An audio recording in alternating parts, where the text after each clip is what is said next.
Good afternoon, dear RPM viewers. We have a special program today. My guests are Captain Dawit lawyer Tim Russ and Jonas Waldo. Today we will be discussing the case in Federal Court, Seattle, Washington, the Seattle Eritrean community versus Captain Dawit. We all know that case is already dismissed, but we have to discuss all the details why they were suing Captain Dawit, how the procedure go in court, and finally how they were able to get the case dismissed. First of all, I would like to welcome all of you to my show. Welcome. Thank you, Hannah. Glad to be here. Yep, thank you, Hannah. Thank you. Go ahead, Tim. Sorry about that. No, I'm happy to be here. Happy to help.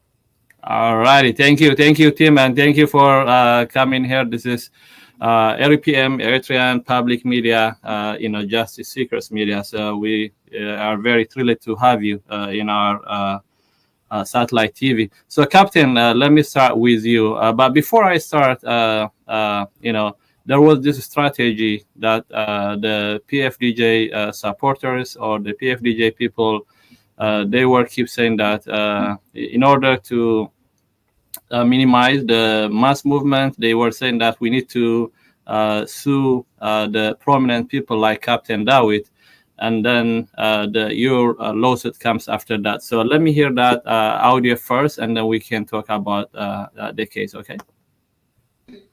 ከምኡ ክድገም የብሉን ሓደ ሰብ ከምቲ ዓንተ ወይ ዝብሎ ዝነበርኩ ካፕቴን ናይ ኤርትራ ኢሉ ኣብ ሲያትል ለይትን ቀትርን ሰብ ደፈራርሕ ደሎ ንዑ 50 ሰብ 6,000 ቅርሺ እንዳገበሩ 50 ለውየራት ገይሮም ንሰብ እንደርብ 50 ክስ እንደህር ገይሮም ብሉ እዚ ሰብዚ ክሰርሕ ከማን ኣይክእልን ምክንያቱ ኩሉ ግዜ ቤት ፍርድ እንዳኸደ ክምልስ ኣሎ ኣብዚ ዓዲ ንኽትከስስ ብዙሕ ግዜ ብዙሕ ገንዘብን ኣይወስድኒ ንኽትከስስ እቲ መላሳይ ግን ጠበቃ ክረክብ ኣሎ ሕጂ ንሕና ከም ህዝቢ መጠን እንታይ ኢና ክንገብር ዘለና ዳኪመንት ክንገብር ኣለና ኩሉ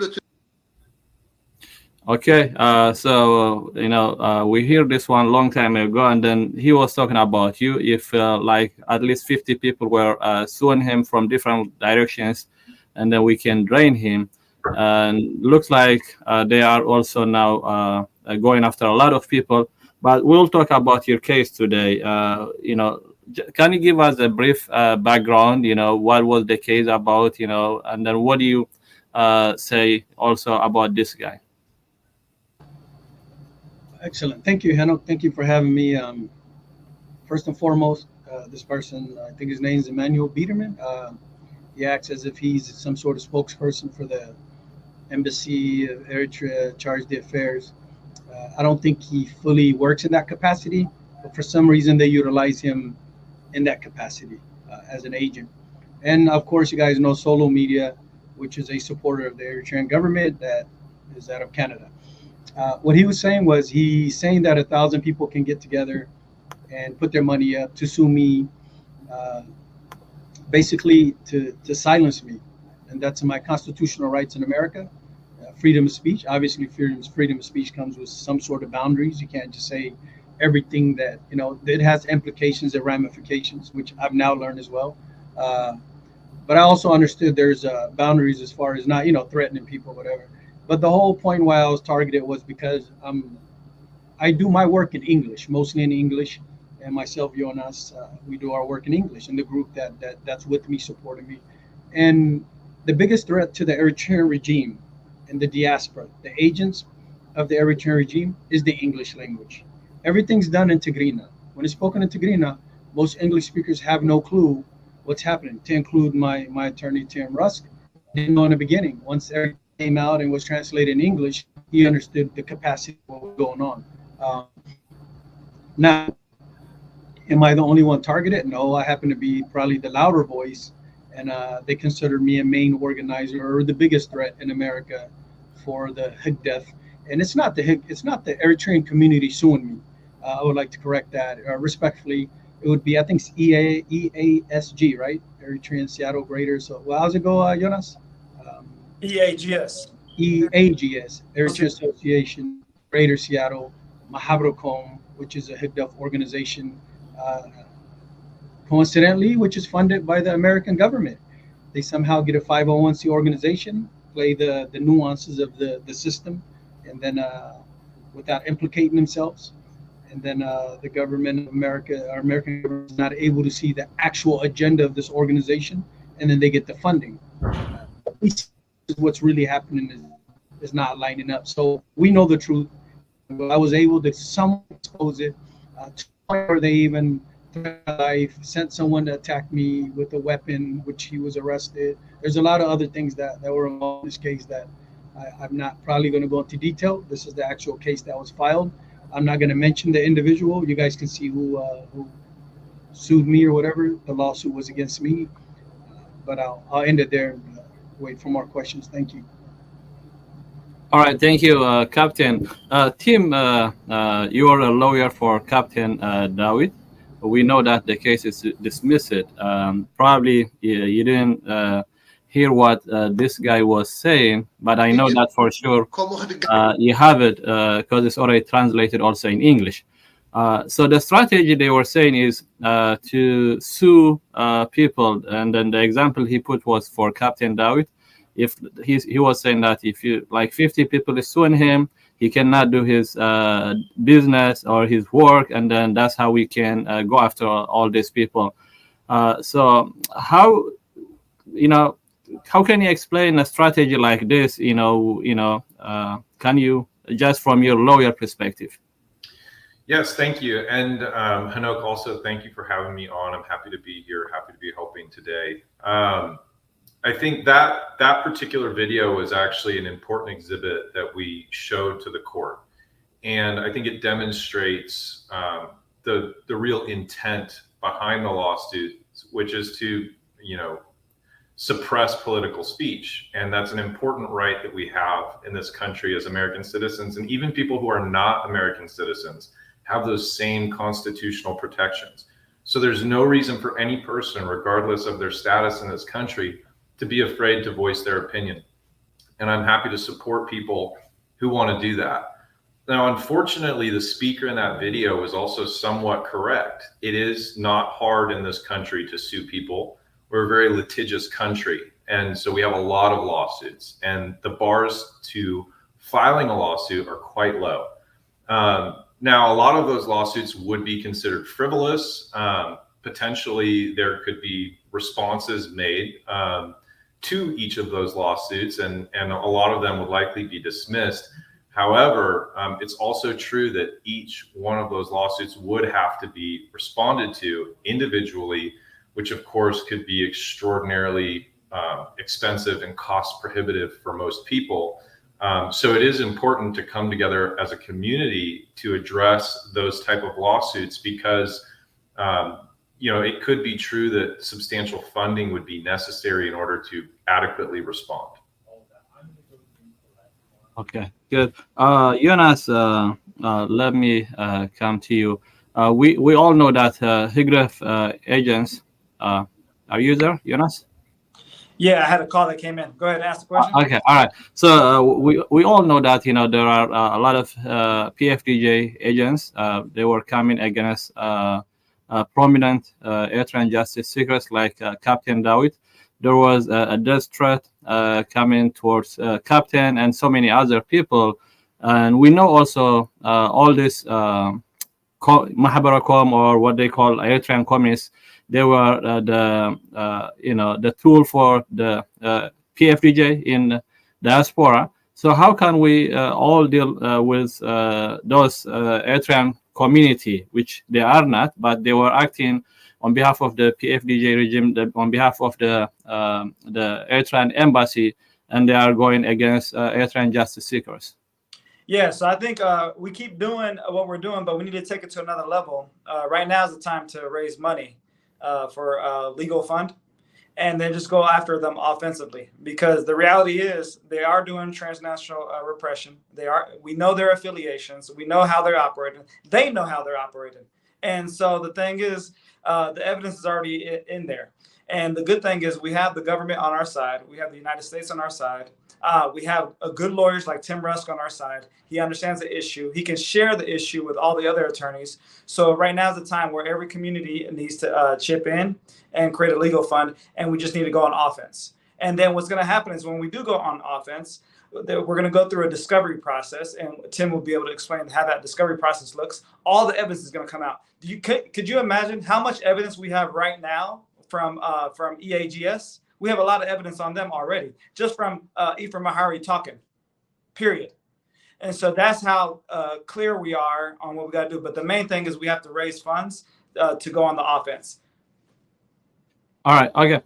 Captain, we know that, also from the video that we heard, but also from the regime's tactics and strategy, just going after prominent individuals like you, is to make sure that so that they can push it out, from the stuff that they do, fighting for justice. For you, how did it affect you? The lawsuit, how did it affect you, financially, morally? And then how was it like going to the court, dealing with lawyers and stuff like that? So can you share your personal experience going through the lawsuit? Yes, sir. Thank you. I actually learned a lot from this lawsuit. I'm very active, proactive. Everything I do, I feel like people are moving fast enough, but that's not how the law works, right? So I've learned that you got to take it one step at a time. I understand that for every action, there's something else that goes with it. It's not just that you go to court, defend yourself, and you're done. There's a lot of intricacies involved. For example, they serve you. You got to accept the serve. Once you receive it, then you get the attorney. Then there's hearings, there's discoveries, there's a lot of other things. There's other judges that handle different parts of the cases. It's not what I thought it was going to be. Definitely not what I thought, since it was my first time going to court for all this. If you don't have a good lawyer like Tim, you will definitely find yourself in hot water, because there are individuals that think, that, oh, don't worry, my lawyer's got it, and then they go on media. I had to cease all media, because anything else after that would implicate me, right? So I had to cease all media. It took me a little bit to get off of it, but I had to cease all media. Another thing is, within this opposition camp, within our opposition groups, we have individuals, I don't know, that will make things extremely hard for you. They don't believe you. I don't know if it's a cultural thing or no, he's not getting sued. They make it seem like it's simple. They have no idea chances and risks I'm taking, especially with what I do for a living and so on. On top of that, if you have families, so not only did I have to move homes, there's a lot of things that I had to deal with. I had to deal with threats, people coming to my house, threats on email, threats on social media. And you would assume that all your allies will be right behind you. Sometimes, without knowing, your allies can also cause you obstacles, or they cause you more drama than what you're already dealing with. I feel like we got to unite. We got to come up with a better system, a unified system to defend each other. And sometimes you got to give people the benefit of the doubt instead of waiting for someone to hit rock bottom and then attack them. You know what I mean? But with that, I would also like to thank the people that stood with me. One would be you, Henok, what you guys in Virginia, Terhas, Virginia, Blue Revolution, Tim Rusk. Probably let me eat $100,000 for free, including this now, right? Once I understand how lawyers and attorneys work, he's literally giving me $100,000 for free, as far as time management goes, right? Him having to answer, and and we'll get to that here in a second. I would like to thank the DMV, Delayed for caring. You guys really, really helped me a lot. Jonas Woldu, my partner, always supported me no matter what. Benjamin, Benaga, my sister, Terhas, especially, she helped me a lot. There's a lot of brigade members, Blue Revolution members in Oregon that supported me. Abraham in Boston, the Boston group, Danny in New York, Peter in DMV, people that no matter what just stood by me. In the Burkha, there's individuals that helped me on their own accord, right? There's a mention of Houston Zello, in Hagos Zulu, Hawana, but Ami Jigna, always on the right side. There's there's so many. I just don't want to forget, because there's so many that stepped up to the plate and was like, no, we have your back. Abotatna, detatna, our mothers and fathers. بدحري تحجزوا زنوبركم. بولك خازلو سب بالمايك بفلاي بسيارو زلو دليت فتي abotatna قال حجزوني. I would like to say thank you to these people, but the states that helped me, especially the one in Houston, the Boston, DMV. Help me out here, Jonas, if I'm forgetting anything. New York. I said Boston, New York. There's a bunch of other states. You got everybody. You're good. Yeah, I think you got everybody. It's all good. They all understand. Yeah, and sorry, but you guys stood by me in my moment. There's another thing that we gotta stop doing is whenever someone is down, like he try to say that, oh, open me, go fund me خفيتو قال nonsense. بدي go سعيرهم بعلهم خفيتهم سراوي نابلو قال نشكلو. They try to use it against us. I know you remember that. Mm-hmm. I don't know you remember that. So to shorten this, no, we're not. This is not a game. People's lives are in stake here. There's my job and everything else, and I continue to be harassed by some attorneys and by people that call my job and so on. But luckily for me, I informed my job, I informed the general, I informed everyone that I work with that this was happening prior to it happening. I even also informed them of the event in Seattle prior to attending it. And if you notice in the videos, which you'll show in a few, I was a peacekeeper. I was not someone attacking people. I kept the peace. I helped the police keep the peace, separate the people with Jonas, and everything I do. I didn't know there was individuals that had bad intentions for me because I didn't. Now, due to this lawsuit, I know them. Thank you, Henoka. All right, thank you, Captain. I'm gonna come to you, Tim. By now, you already know that this is fight Eritrean justice seekers against a dictator being in power for 34 years in Eritrea, against the regime's right arm or supporters in the U.S. So, of course, there are the right to demonstrate. There is a right of the freedom of speech. There are so many things that you do, but as you earlier mentioned, it's also easily to sue anybody in USA, especially for civil suit, even if they know that maybe is also your right to whatever you are doing it.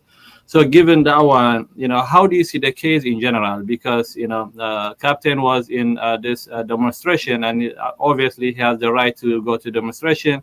He's also publicly speaking. He has also freedom of speech and stuff like that. So the lawsuit versus his rights, how can you analyze that? So first off, I want to say just how grateful I am that we had a good judge that heard the issues and made the right decision and dismissed the case against Captain DeWitt, because even judge to judge, it can be difficult. But I perceive this case as a test case.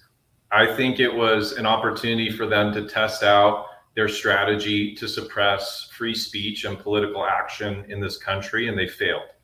And because of that, I do think that they're pivoting somewhat to a different type of civil case, because there's different standards with different kinds of civil cases. Ultimately, what's important about demonstrating is there are some boundaries, and we call them time, place, and manner restrictions. And so it's not true that your right to freedom of speech and freedom of political action is totally unlimited. It's important that the demonstrations be peaceful.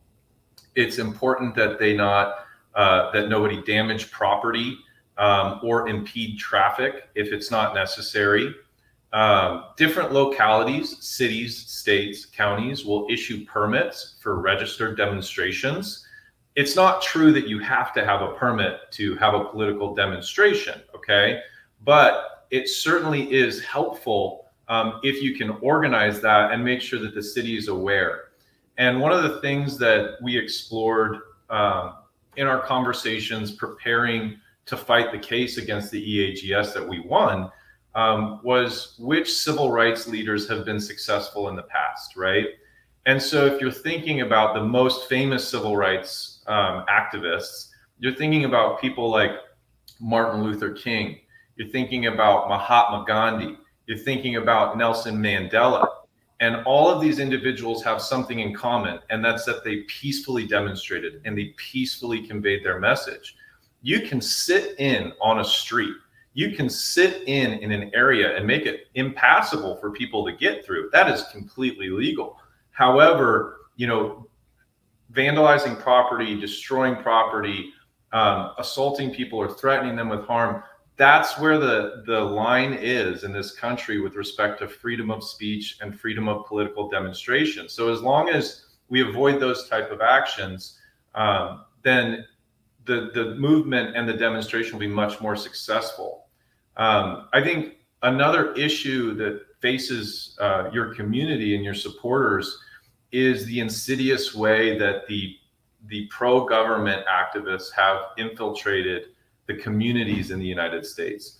So, for instance, in this case, we were fighting against a named individual who's on the board of directors for the Eritrean Association of Greater Seattle, the EAGS, which sounds very legitimate. They hold themselves out to be a community center and a resource for recently displaced refugees. They're even endorsed by the city of Seattle. And the issue is not that there's been a decision that they're right and you're wrong, or you're wrong and they're right. Any of that hasn't been decided. It's an education issue. And it's the fact that the broader community doesn't know about this dispute. They don't know how it's moving into their communities, and they don't know it's a global issue. So in these peaceful demonstrations, that's an opportunity to educate your community on what's happening and what these organizations really are and what they really stand for. But if the demonstration isn't done in the right way, peacefully, then the news clips and the way that it's reported will be much, much different than if it was a peaceful demonstration, in which case you're much more likely to reach that broader community and get that message out. All right, thank you, Tim. Jonas, let me come to you.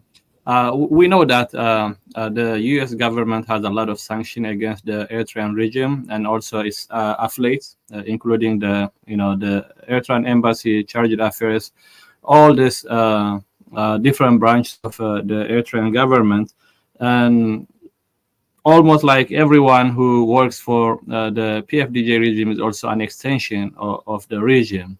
So given all these sanctions, why are those people roaming freely in the United States? Why are they suing people instead of us suing them? I know that you've been working on a lot of cases, especially with this also now coming this transnational repression.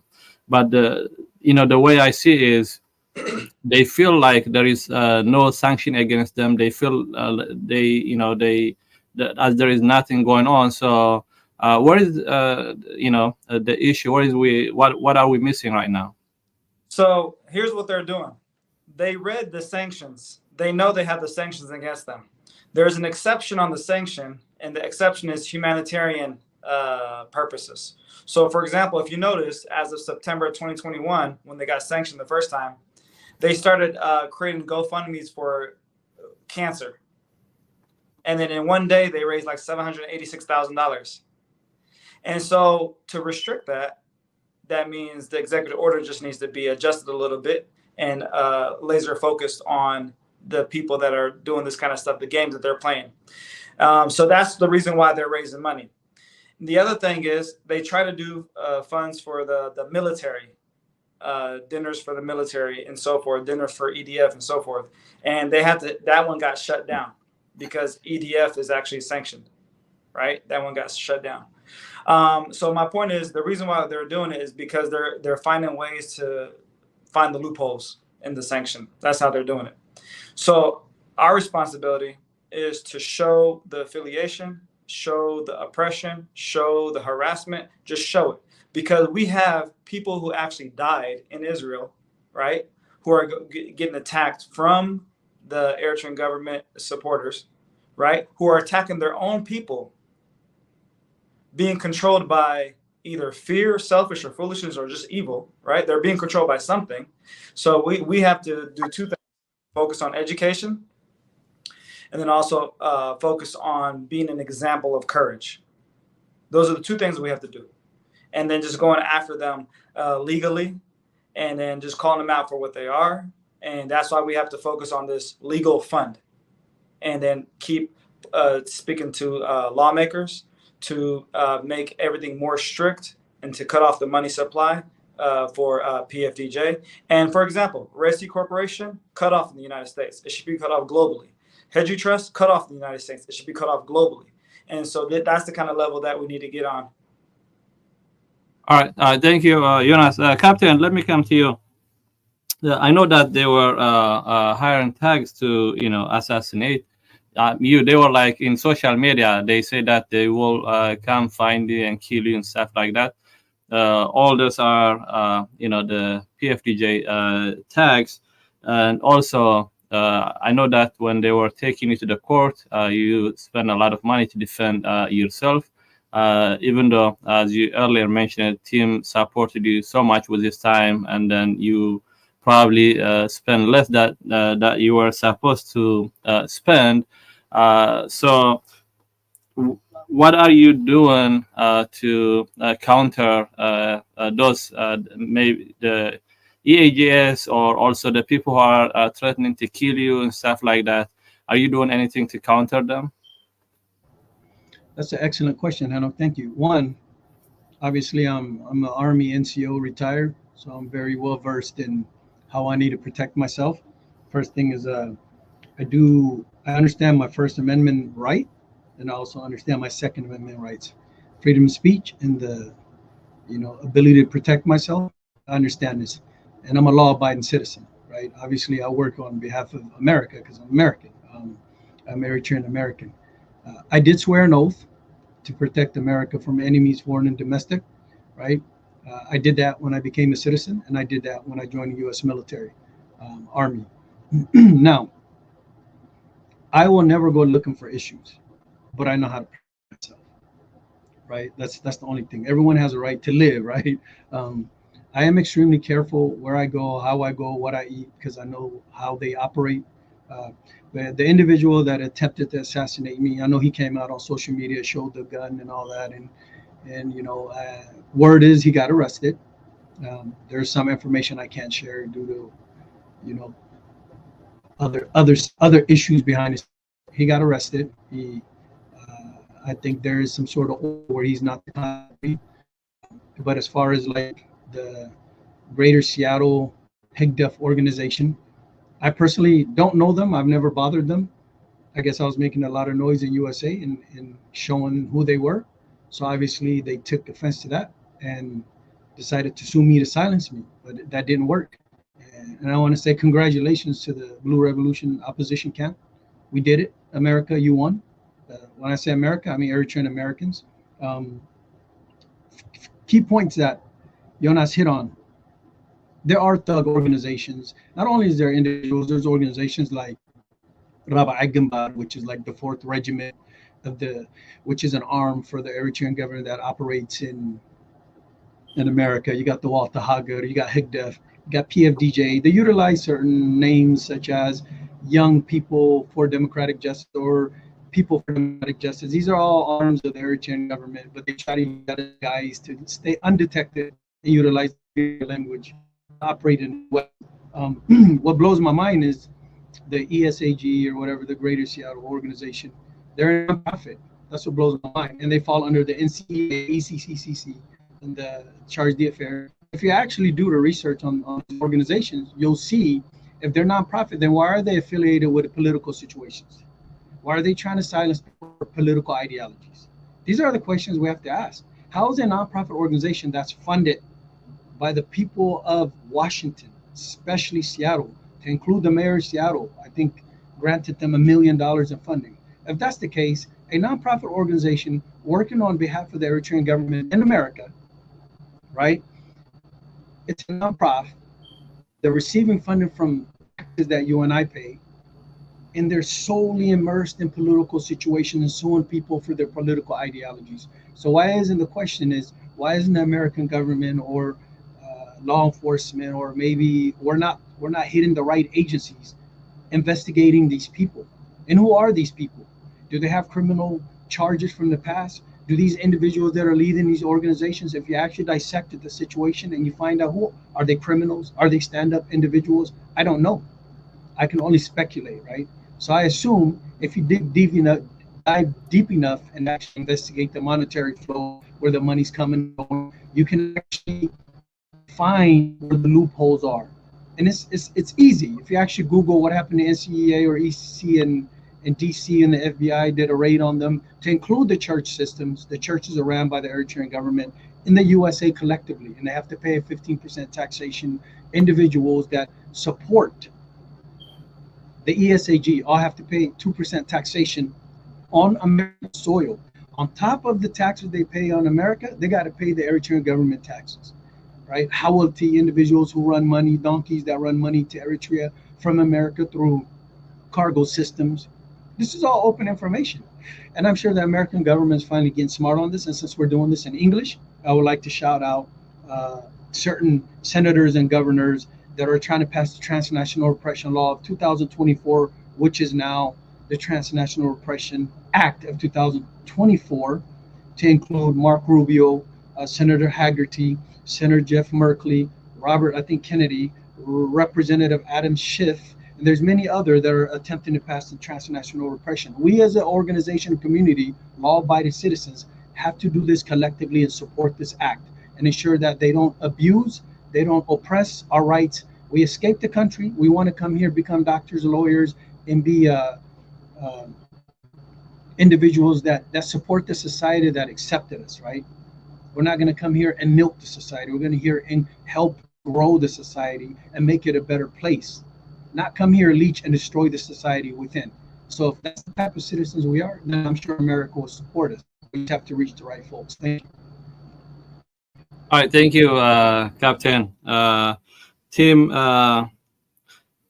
during the lawsuit, I'm sure that you've been referring so much to defend Captain, and then you've been you got a lot. I assume that you got a lot of information as well. But first, what were the techniques or the tactics that they used to sue Captain Dawit? Probably because they might also go after other individuals as well. So what were the tactics? Yeah, so one of the things that they did, sorry, that was my paralegal. So one of the things that they did was just fabricate allegations against him. So unfortunately, people can write whatever they want to write and say whatever they want to say. I mean, that right can cut both ways. And so the individual that brought the suit made some fabrications that the judge did not find credible. It turned out that they really didn't even know each other, which was contrary to some of his assertions. There was also some really concerning and problematic interpretations that were submitted by a certified King County interpreter in the case. Ironically, the same petitioner had those same interpretations reinterpreted by another gentleman down in California, which the judge found that there were material or important omissions and misinterpretations of some of the things that Captain had said. And so it's important that you really scrutinize everything that's being said and respond fully. Now, one thing that was said and has been said is that there's a discovery process in civil suits. And, there's different kinds of civil suits. And so discovery is disfavored in some, like if there's anti-harassment petitions, which is the kind of case that we were helping Captain with. And, that was really focused on prohibiting him from attending festivals and demonstrations and being there to be a voice for individuals that maybe didn't have such a strong grasp on English. And a lot of the materials that we submitted showed repeatedly that Captain was there. He was interacting with law enforcement. He was being nonviolent. If anything, he was trying to de-escalate tensions and really just trying to get a message out. And I think that largely the court did find that persuasive and credible. On the other side, there's different kinds of lawsuits that it appears the EAGS is bringing forward at this point. And those kind of lawsuits filed in federal court or state court, which are more directed towards civil damages. So when they're asking for money, when they're saying you trespassed or you did something against us and we want to be paid, those cases are ripe for discovery. So one thing that you can do is you can call in every person from the EAGS's board and you can make them submit to you what's called a deposition, which is statements under oath. And the reason that's so important is because what the United States government is going to be particularly interested in and concerned about are going to be financial crimes related to these organizations. So what we want to focus on in the discovery process with these lawsuits is following the money.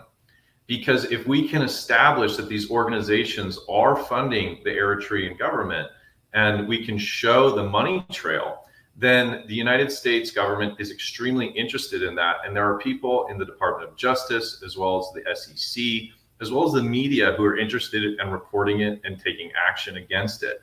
And so, my takeaway is that they are going to start to shift their tactic towards these broader civil lawsuits. However, that's really an opportunity with the right team on board to get the kind of information that hasn't been collected to date that could really, I think, provide the context and the proof to show what these organizations are really about and to help shut them down on a broader scale. Just a follow-up question, Tim. Can David have the opportunity also to counter-sue the person who's suing him on behalf of the EAGS or the EAGS for falsifying or falsely accusing captain? What can he be done? I mean, because we all know that they were coming after captain. The community is also watching, especially the justice seekers. So is there an opportunity to counter-sue them? There could be. Okay. Mm-hmm. So, and sometimes we have to keep in mind, what the likely outcome of a case would be. Just because we don't like what the opposition is saying, we have to recognize that they also have rights of free speech. And as long as they're doing things peacefully, they're entitled to hold their opinions as well, even though we don't like it, right? That's one of the great things about the country. Now, with respect to an anti-harassment case, you can always ask to do what's called realigning the parties. At least in Washington State, I know that this program is going to be broadcast a little more broadly than that. So I want to make sure that I'm giving the legal information that I'm giving is specific to Washington State. But other states do have very similar mechanisms and similar statutes on these issues. So make sure that you're familiar with your state's laws if you're ever faced with a similar situation. That said, a realignment of the parties, it still requires that there was some actual harassment or some actual unlawful conduct. And unfortunately, in our case, captain and the complaining individual, they never actually met. They didn't know each other. So aside from filing this pretty frivolous petition, there wasn't a history of conduct that would be sufficient for the court to grant a motion to realign and put an order in place against the other party. Now, that said, there are some other civil lawsuits that could be brought. For instance, false light, misstatement, defamation.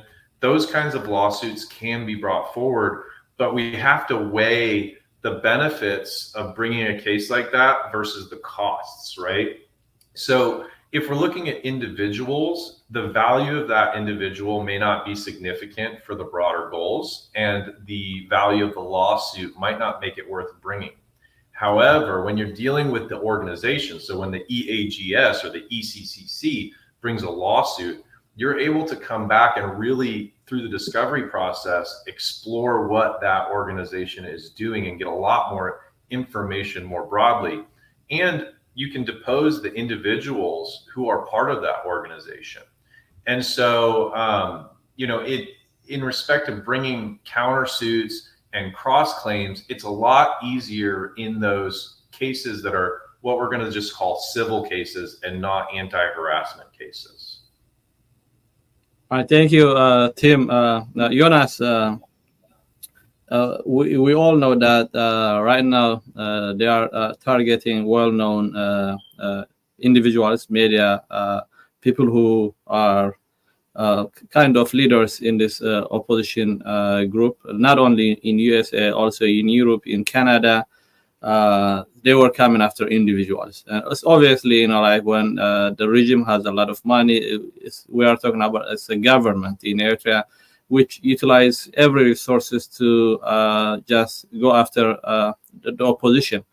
So how can we combat? How can we challenge it as an opposition, to this kind of tactic which the regime is utilizing everywhere in the world right now, going after individuals? What can we do?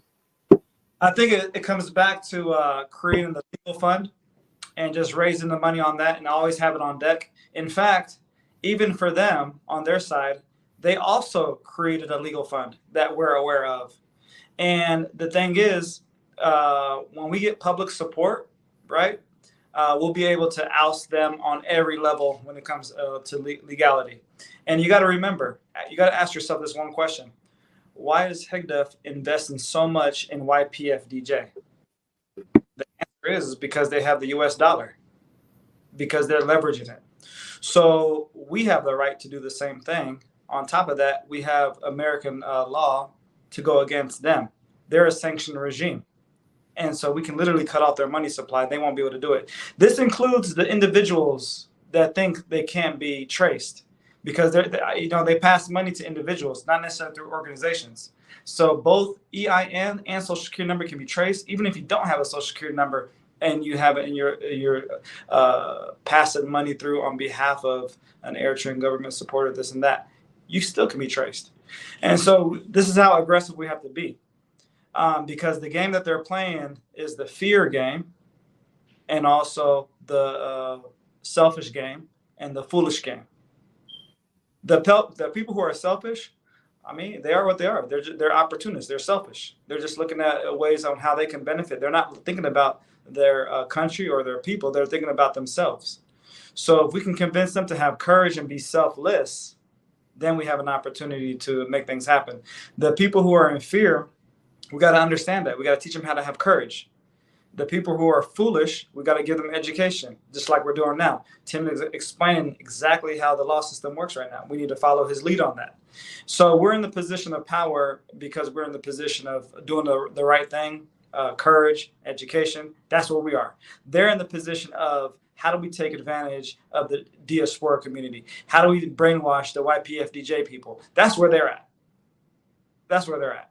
So I think we're in a good position. So the short answer is raise money. Raise money, and then go after the regime. Okay, Captain. We know that you are in the army. You are retired. You are a captain. So one of the lawsuit was about the gun, that they were saying that you were threatening them with the gun and other stuff. But I know that being in the army, you know when and how to use your gun, because you are also a very disciplined captain and then also military personnel. In the meantime, is it like illegal to, if you are a legally abiding citizen, to have a gun, to even have it displayed in public places and stuff like that? How is it? Can you explain it for us? Excellent question. Yeah. So I'm a non-commissioned senior non-commissioned officer. No, that was my title then, senior NCO. Two, as far as having weapons, you can have weapon registered, you can conceal license, you can have different licenses. The issue though was not whether you have the license or not. If you see me as a threat, and this is what I learned in this case, then the court has the responsibility to protect you. So if Henok says Captain or Dawit is threatening me, then they're going to ask how, when, and why, and you've got to show proof that I threatened you with the weapon. Now the issue is sometimes we get excited on social media. We may say, hey, we want to remove the Eritrean dictator by any means, and then they utilize that as a way of saying, look, this person is, he's providing threats and so on. Me personally, I'm familiar with weapons. When I was military, obviously, we used weapons. So you took pictures from the past and try to utilize them against me. Am I allowed to hold a weapon? Obviously, like anybody else, yes. Do I have to have a weapon? No, I don't have to have a weapon. I can protect myself just fine without a weapon. If I choose to have a weapon, that's on me, right? I can practice as long as I'm not doing illegal. But people have to be careful when it comes to weapons, especially in Washington State and different states. You can't just walk around showing guns. You could be at a range and show a gun and say, hey, I just got done. I borrowed this at the range from my buddy. And then people, if you don't say that, people can say, check this out. He has a gun, and this is his gun. He's threatening me. And that can be taken to court as something that criminal. Yeah, I mean, there's time comes with that. You can get arrested for that too. So I learned a lot. I learned a lot in this, and it's a learning lesson for me, especially for all my military buddies that don't have registered weapons. You should register your weapons. If you're going to brandish a weapon, make sure you follow the law of the state. Notice I said state, because what happens in Washington is not the same what happens in Arizona, because Arizona, everyone's gunslinger, right? And the cops, they don't really, it's not as much pressed as it is in Washington State, where their laws are a little different. So keep that in mind. Another thing is, I feel as though the Eritrean youth or the community doesn't understand, like, for example, the NHGDF individuals speak of, or a small group of elders, right, that are utilizing the community for money, in my own personal opinion, right? Now, the Eritrean youth doesn't know this. There's some who understand this, stray away from it, but the majority of them don't know that. They just go to a party with their friends and think that, hey, this is a good time. But not one person can bring you the money trace. If during an event they make $1 million, ask them, where is that money? Where did it go? Who went? Who got it? Who audited it? Ask them. They can't tell you that. They don't understand the construct of how the system is designed. They don't understand how the money goes to Hagos Kisha, Bank of Eritrea. They don't understand the person manipulating the diaspora is General Philippos. They have zero understanding. All they know is there's a party I'm attending, I'm going to bring my flag. That's it. So systematically, they have no clue of how things are working. That's one of the greatest points I'd like to point out. Another thing is, we're all Eritreans here, minus Tim. Why are we not allowed to attend these events? If this is for Eritrean cultural centers and community, and how come we are not allowed to attend these events? Tell me. Why at the door do you have to tell who you are, where you're from, which part of Eritrea you're from, what Auraja you're from, before you can enter these events? Why? It's for Eritreans, right? The government of America is funding these nonprofits to hold cultural events. So these are the questions we have to be asking. Now, as far as the lawsuit goes and how you move, you have to be able to protect yourself within a reasonable person.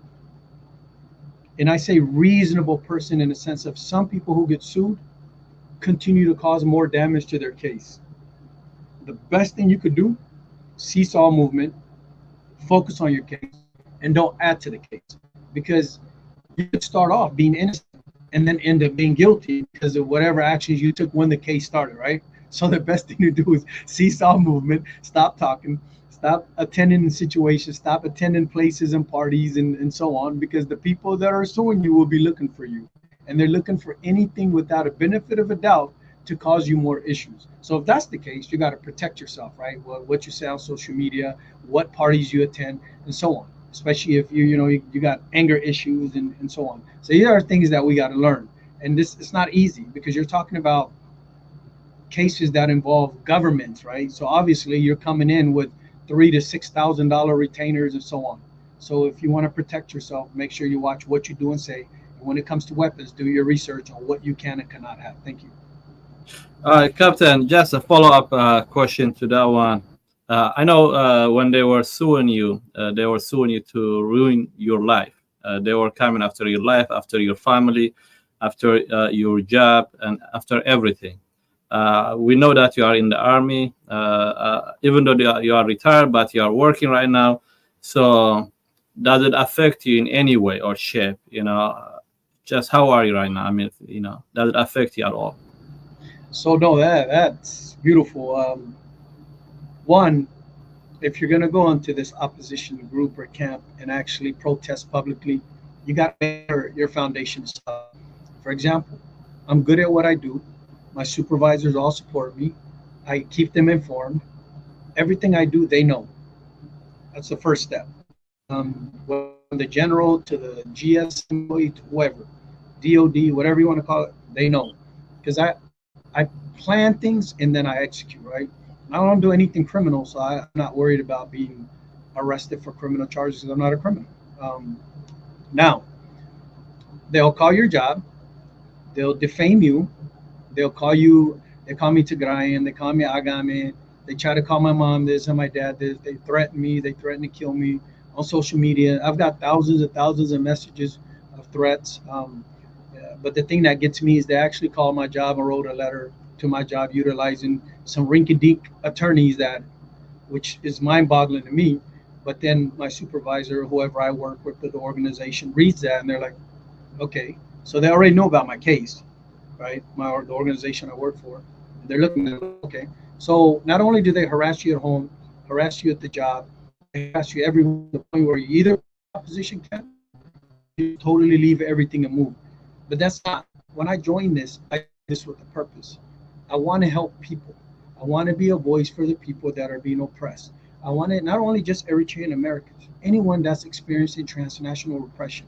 And our duty as Americans, because America took us in as refugees, is to help and serve America in the purpose of where we grow America to be the better place that it is. We're coming here as guests, right? Most Africans and Eritreans and Ethiopians that come here, within 10, 12 years, they're doctors, lawyers, they have a plethora of education.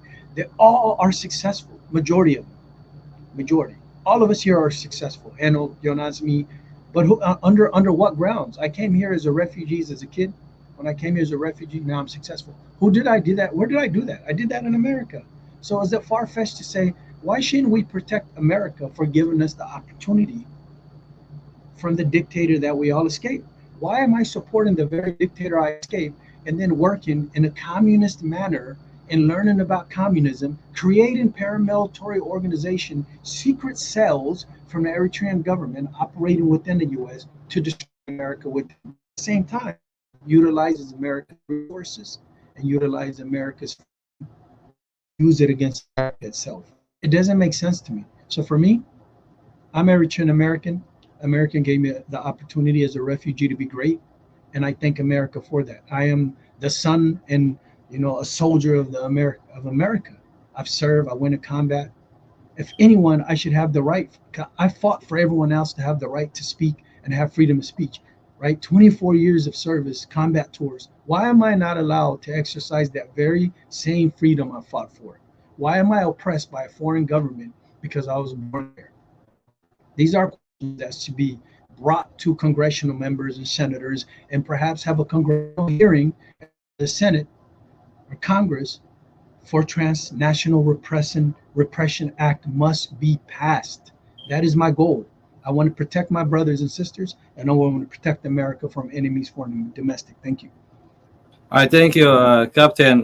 Tim, we know that you won the case. The case is dismissed, but what does it mean when we say that you won the case is dismissed? Can you elaborate on that one for us so that, just to educate the public, to educate the Eritreans, and as I say, as you also know that there were all over the world, individuals are being sued by different regime operators. Also, what kind of free advice can you give to the people who are in line to get sued by the regime supporters? So when a case is dismissed, that means that the person who brought the case didn't have enough facts or the things that they said were untrue, and the court didn't find them credible, or for some reason thought that the case did not have merit. And so when a case is dismissed, especially in civil court, it's typically dismissed with what we call prejudice. So that means that it cannot be refiled. So in terms of what happened with Captain, all of the things that we've litigated at this point in King County District Court and Superior Court, those things can't come up again. We've already litigated that and won. And so that's one of the things that we learned through that process, is just about posting online and the way that things can be taken out of context. A lot of times what we had to do in that case was just provide the full context for the conversation or the statements that were made, so that it was clear that they were not threatening.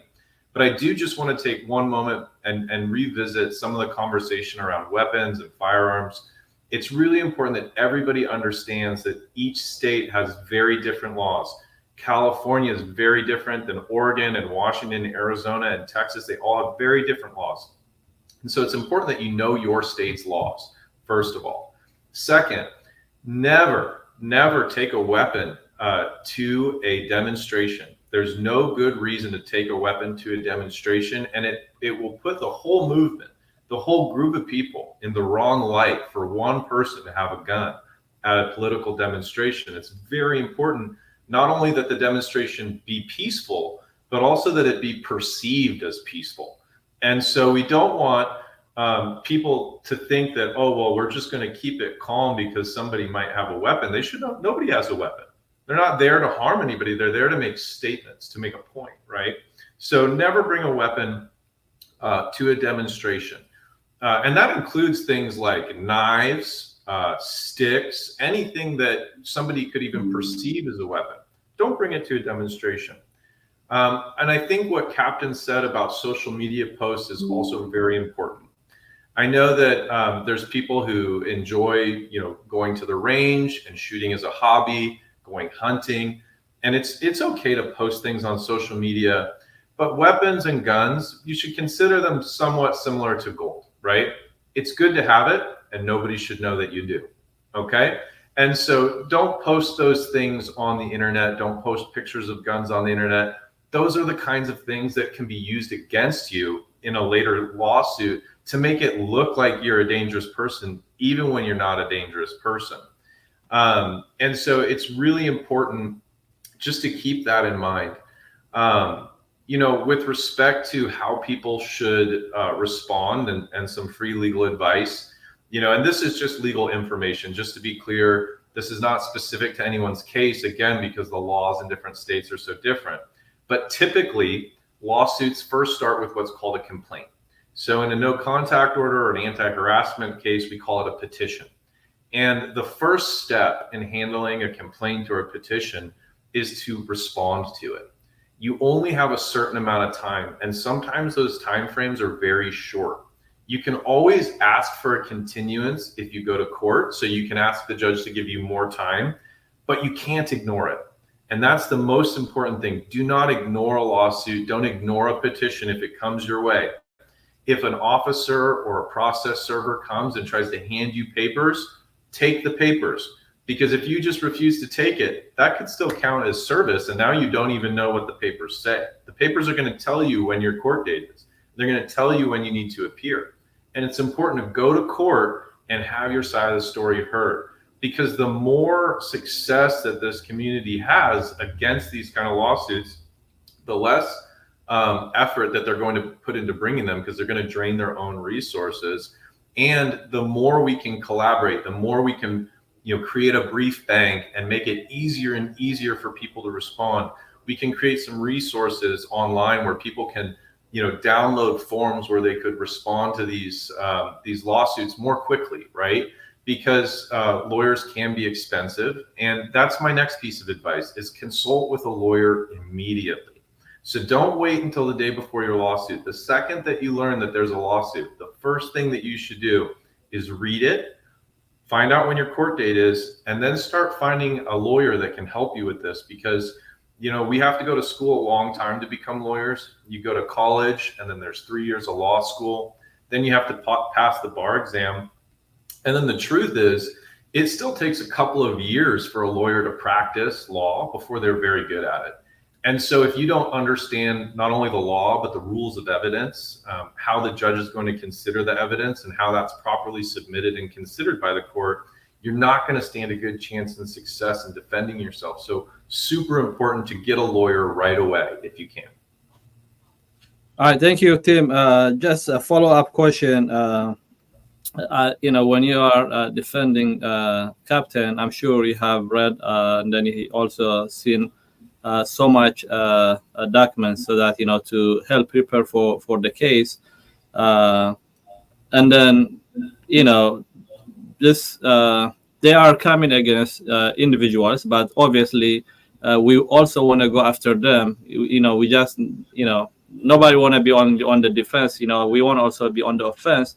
So in this case, based on the information that you have so far, just what kind of lawyers that should this justice seekers camp should go for, so that they can go on offense instead of only waiting on the defense? That's a great question. And so, lawyers are, in some ways, they're like doctors, right? So depending on the problem you have, you go to a different doctor. And the person who you would go to maybe for a skin problem isn't the person you would go through to for a stomach problem, right? Mm-hmm. And so there's lawyers that, focus on federal cases. There's lawyers that focus on civil cases. There's lawyers that focus on anti-harassment type cases. So the first thing to do is you need to identify the kind of lawsuit that you want to bring. And there's a number of different reasons you might bring one.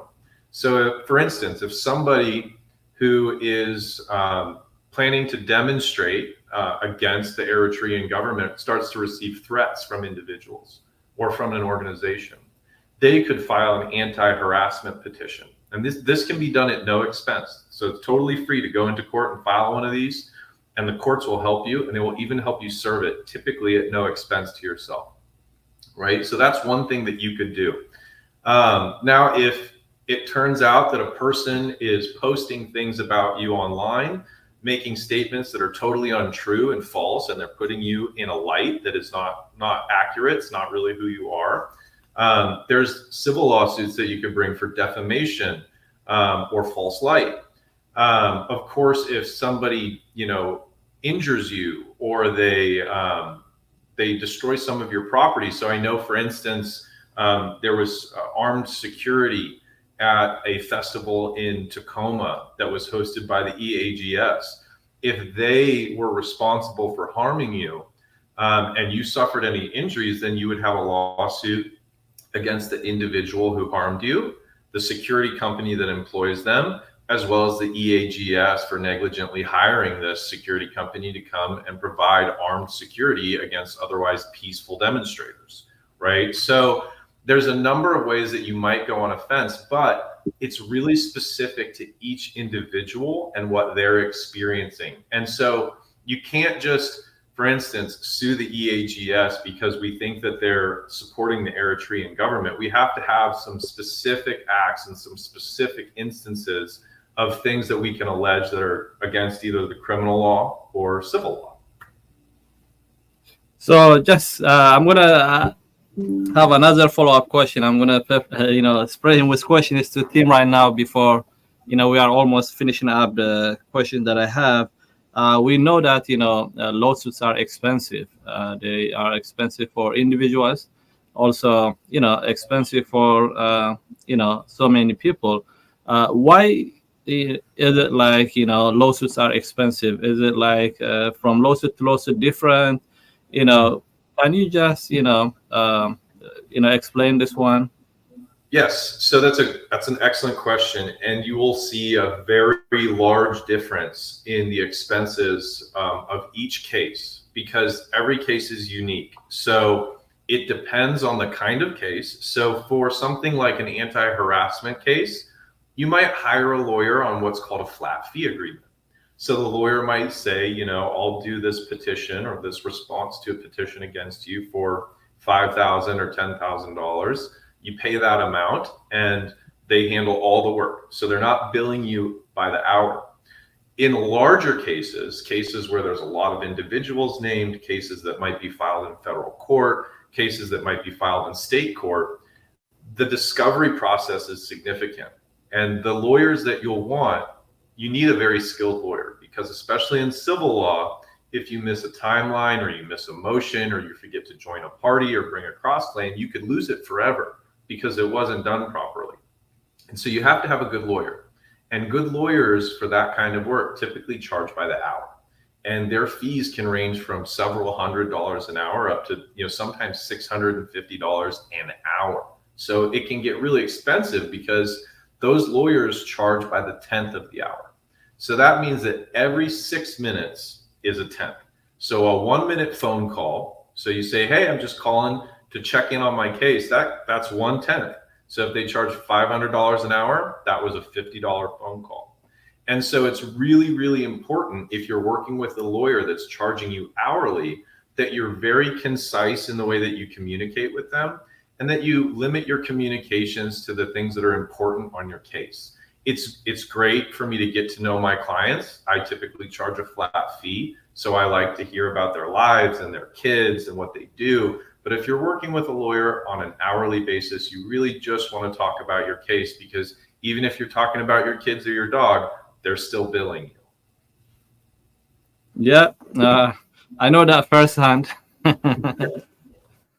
All right, Jonas, we just almost finishing up our today's session, but let me ask you this one. The charged affairs is facilitating all the criminal activities on U.S. soil. How can we hold him accountable? I mean, we know that everything starts in the embassy, everything that we see. So how can we hold accountable the person, the charged affairs? How can we hold accountable the embassy? What can we do? I know that you've been doing so much recently, also visiting Washington, D.C. area. I've been to State Department, you've been to White House, to the D.C. Mayor office. So what can we do? Well, I'll answer the question, then I have a question for Tim, actually. So all we can do is keep gathering information, keep gathering the facts. And then listening to people who's having any kind of grievance, listen to the people who within grievance, and then supply all that information to Tim, and then Tim can guide us on where to go from there. That's what I would do. So in general, I think the lawyers are going to be the best people to guide us. But as a community, our responsibility is just to gather the facts, gather all the stuff that they put in Tigrinya, get it translated to English. All the comments they make in Tigrinya, get it translated to English. And then give it to the right hands, so that way we can go from there. With that being said, I have one question for Tim. Go ahead. Okay, so my question for you, Tim, is what can we do to get the stuff? I know I get civil, I get criminal, but what can we do to get it to like the big ones on the federal side, like the prosecutors, to the point where they take the case on their own and they run with it? Yeah, that's a great question. And so I actually want to take a moment to supplement my last answer too. So sometimes when they're bringing these lawsuits against people, and it feels like you're on the defense, it's actually a really great time to gather information, because that's when you have an opportunity to go through what's called the discovery process. And what we need to do, or what you all need to do in order to get the federal government interested in taking action, is get more information linking the financial transactions and the financial activities of these organizations directly to the Eritrean government. So that can be done even in the posture where you're the defendant in a civil case. That can be explored in the discovery process through depositions, through subpoenas. You can get banking records, you can get emails, you can submit the person to an interview under oath. And so there's a lot of opportunities to get that information that your community doesn't have access to, because they're guarding that information because of this exposure that they have. If you can show proof that a United States organization is sending money to the Eritrean government, and proof means we need to see the funds, a tracking number into an account, right? We need to actually be able to trace that money to the Eritrean government. That is something that the Department of Justice, the SEC, and the United States Attorney's Office would likely be very interested in. And I've already had some conversations with some people who have indicated if we were able to get that kind of information, they would make sure it found its way to the right officials who would be willing to take action. So we just need to get that information. And when the EAGS or the ECCC foolishly brings these lawsuits, to try to suppress your speech, that's actually the best opportunity to get a good law firm on board so that you can get the information you need so that these people could be prosecuted. Okay, and that includes affiliates too? Yes. So anybody that you could link back to the scheme could theoretically be prosecuted. Perfect. Thank you, Tim. Absolutely. All right. Okay. Captain, especially during the Seattle demonstration, you were literally trying to calm down the situation. You were also helping the police officers, talking with the police officers. Of course, there was a tension that's between the regime supporters and also the justice seekers. But you were one of those people who are trying to calm. There was this video that I'm going to show that when you were talking about with the police officer. But what can you also tell us? That the other stuff that we don't see that you are doing it during that Seattle demonstration, which they were accusing you or suing you for being harassing them. So let me show you this video, okay? Make 1 second. You give me freedom, I've been looking for. Freedom is you. You give me freedom, I've been looking for. Freedom is you. You give me freedom, give me freedom, I've been looking for. You give me freedom, give me freedom, I've been looking for. You give me freedom, give me freedom, I've been looking for. You give me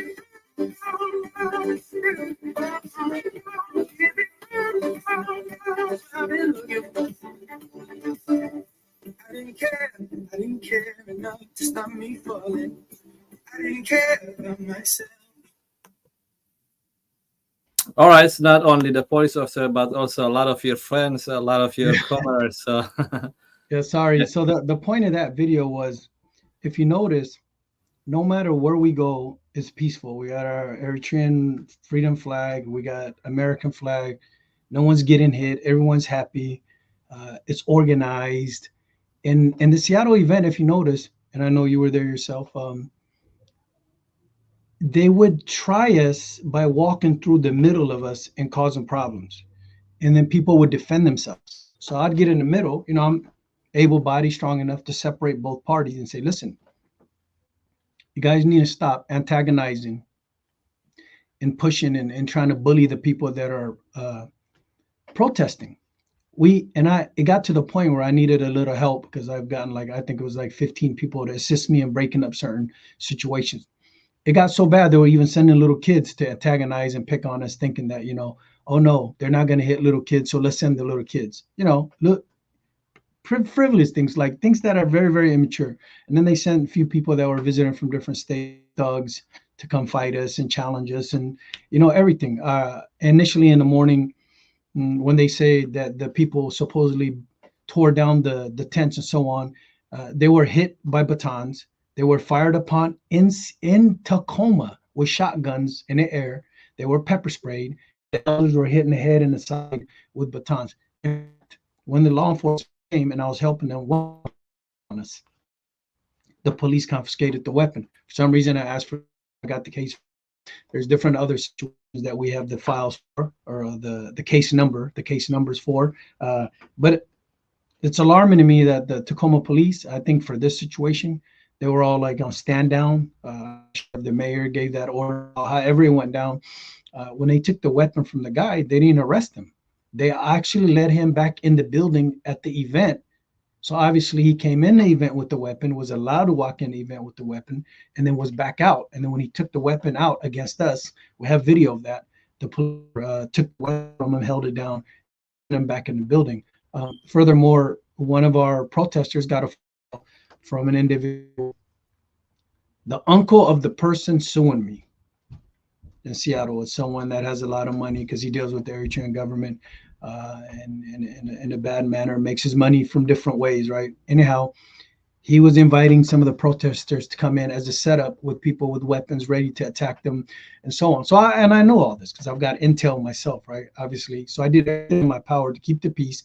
One thing that I would like to point out, Hanok, is in this lawsuit, They said, I'm a drunk, I don't drink. Say I use drugs, I don't use drugs. They said they wanted to have PTSD. I don't have PTSD. I put an ankle bracelet or a monitor, which didn't happen. Because obviously I hold a position in Department of Defense that requires security clearances. You know, there's your analysis. There's a lot of things. I'm in a position of trust. Obviously, the judge, you know, wasn't born yesterday. She knows all this, right? On top of that, they said that we use weapons or rocks. False. In America, not one person threw a rock. In America, from the opposition was protesting, not one of us had a weapon or not one. Show me if that's the case. You saw was flag or that held the flags or whatever, and some of the flags fell off and that kind of thing. And there was like, what is it, pine wood or what kind of compressed wood or whatever, and that was just to hold the flags. We ate, we danced, we enjoyed. Obviously, you was there. So like attorney Tim said, it was this collaboration of lies that you could see right through, right? This defamation of character in attempts to silence me. But obviously it didn't work, because if you could prove that I was this crazy guy, I was throwing rocks and attacking people, you would have video of me doing so, right? You would have proof. Since you didn't, in fact, the whole group that we had, majority of them, I'd say 99.999% were gathered in the same areas as us. Some came late. We said, we support USA, support the police, stop terrorism in America. And then one interesting find that we found during the process was this book. It was a communism book that they were utilizing to teach the youth when they did their gathering and when they do their little paramilitary soldier action thing where you have these little kids holding guns and doing their little portrayal of soldiers, right? The books that they were giving these, and I've got that book here somewhere, they was actually showing them how to utilize communism in America to defeat the American system. Crazy. And this is happening in America, in Seattle, in Tacoma, all over. And the person orchestrating this is charged the affairs. He's not stopped. Why isn't America know about this? Because all in Tigrina. And if we speak in Tigrina, the American people will never know, neither will the American government. But now it's the blue wave is coming and everyone is doing it in English. And now we're starting to be heard. And this may be the first step, right? I've been waiting on this interview for a while, but there's other people getting sued and so on. Nonetheless, it's all happening in English. We have to continue to portray this in English and expose what's happening in America if we're actually going to achieve a goal. If we continue to do it in Tigrina, it'd be he say, she said. He touched on an excellent point when Tim said the translators, right? When you go get your citizenship, most refugees come to America from Eritrea. They'll find a translator. First thing the translator will ask him is, do you support the Eritrean government? If your answer is no, you most likely will not get any help. They will ruin your paperwork because most of the translators within the American system are compromised. We have Eritrean government agents in the army, in the GS employee system, law firms. In fact, they're digging at my information now, law firm or a lawyer in Seattle, digging up my information for future lawsuits. As far as interpreter goes, court-appointed interpreters, you're supposed to be unbiased and only translate what you're supposed to translate. You're not supposed to utilize your political ideology to harm a defendant or someone that's being sued or someone that's in the defense or whatever, right? But that's what they do. They'll translate it in their own view and kind of coax or add a few things to it to make it seem like you're a criminal. When then you get another translator that's like, no, because we know how difficult the Tigrina language is when you're trying to translate it. It could, different meanings, right? It has little different meanings and depending on your pitch and how you say things and the nuances of the language. But nonetheless, again, these high profile cases are putting us on the map. These are necessary. Win, lose, or draw, the American people, starting with Tim, who knew nothing about this whole situation. He was oblivious to it until he took the case. He was like, wow, I can't believe this actually exists. You know what I mean? So I think we should keep going. And I think it's a great move. But I think we need to go from plan B to plan A. Brilliant minds with brilliant tactics and utilize our brains to win. Less physical, more brain. Thank you. I thank you, Captain. I just would like to congratulate, you and Tim, Jonas, for winning the case. Means this is good for everybody, not only for you, also for us, for the entire Eritrean community, justice seekers. That is a sigh of relief because, a lot of people worried about you. We know how difficult it can be, not only for you, but for your family, for the loved ones, for people, for your friends. So this is a win.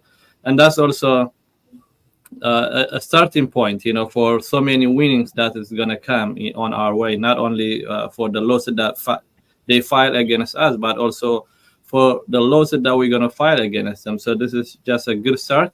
And, I have all the questions that I prepared for, but I just want to give you last chance if you guys want to say something. Tim, I will start with you if you have if you want to say something at the end, but thank you for everything. Thank you for coming as well. Just thank you for having me today. You all have my continued support in your endeavor, and if I can be of assistance or a resource to the community going forward, please don't hesitate to ask or call on me. Even if I'm not the right lawyer for the case, there's some things that are a little outside my practice area. I focus on criminal defense and personal injury. Typically, I will be able to find a good lawyer that'll be a good fit, and I'm happy to do that for anybody in need. Thank you. That's really a very generous offer. We really appreciate Tim. Jonas? Yeah, thank you, Henok, for having us here. Thank you, Captain, for creating this opportunity. And then Tim, thank you so much for your wisdom and your guidance. And we're going to definitely refer you business when it comes to personal injury and criminal defense. I guarantee you on that. And also, we're also going to share with you information that we get, so that way you have a bigger grasp on what's going on in Washington and also in other states. And then with the cases that's going on in the other states, we'll share the victories and the insights on that. So that way you can have examples, especially in the church community, especially in any kind of other personal injury community, on how they resolved it over there. And I'm pretty excited. So thank you, Tim. Appreciate you. Thank you, Jonas. And Captain, you got the last word. Thank you, Henok. Tim, I don't know what, and you helped me a lot. I know you knew my situation bothered you nonstop, but our people culturally we're like that, man. We don't hear something, we're just like bothersome. So thank you for all the support. Henok, you did a lot for me in this situation. I appreciate that. You were my voice in the time of my need. When it rains, it storms. Doesn't matter how rich you are, things just start compiling, right? You lose this, you lose that, and then you're just like, man, was I ready for this? So we went through a lot together. Jonas always standing by me, whether it's Freedom, Blue Revolution. I appreciate you guys. Hapte Katema, Oregon. I haven't forgot you. We appreciate you. Abona, the Blue Revolution, my teammates, the justice seekers, human rights activists. I thank you all for supporting me. All the awesome justice seekers. Is the Blue Revolution, we have to work together. We have to be smart. Now we need to go back to peaceful protests. No, let's not put ourselves in any bad situations until we can catch up with everything we got going on. We're really close. The Transnational Repression Act be passed in America. We all need to focus on that. Communicate. Give each other the benefit of the doubt. Judge Kai Gobarkum, Netahagas, Tahagizna Hani, concern Halina. I've just seen an uncuf and like Arina Lena Ajoh. Thank you, Huate. I hate it. Blue Revolution, how Captain. We will always succeed as we unite. Blue Revolution, Captain. Thank you. All right, thank you very much. I really appreciate for coming out today to explain the case of Captain Dawit versus the PFDJ operatives in Seattle, Washington. And again, I congratulate you for winning the case, and then thank you for coming, and hopefully we'll meet another time. Thank you. Call Tim if you need him. He's very good. Yes.